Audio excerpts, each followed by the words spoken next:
మీ అందరికీ నా హృదయపూర్వకమైనటువంటి వందనాలండి. మత్తయి సువార్త 5వ అధ్యాయము 4వ వచనము. దుఃఖపడు వారు ధన్యులు, వారు ఓదార్చబడుదురు.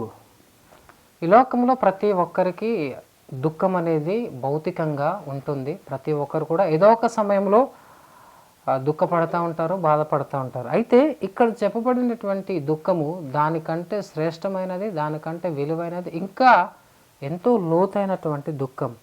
ఈ దుఃఖము ఏమిటంటే పాపము విషయమై దుఃఖము, దేవుని సన్నిధి నుండి దూరమైపోతున్నానే అనే దుఃఖము.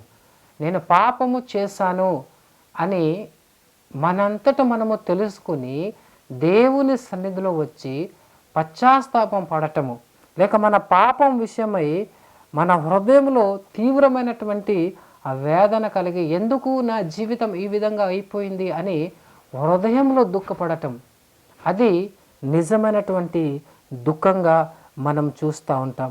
ఈ లోకంలో జరుగుతున్నటువంటి దుష్టత్వం గురించి, లేక ఈ లోకంలో జరుగుతున్నటువంటి అన్యాయం గురించి, లేక ఈ లోకములో దేవునికి వ్యతిరేకంగా జరుగుతున్నటువంటి ప్రతి పరిస్థితులను బట్టి కూడా మనం హృదయంలో మనము దుఃఖించేవారుగా ఉండాలి.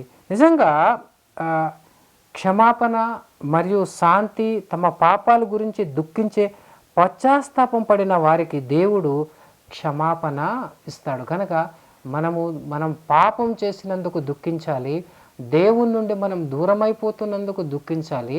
లేక అనేకులు ఈ లోకంలో దేవుని తెలుసుకోకుండా నరకానికి వెళ్ళిపోతున్నటువంటి వారి కొరకు మనము దుఃఖించే వారముగా ఉండాలి. ఇది హృదయములో ఉన్నటువంటి దుఃఖమై ఉన్నది.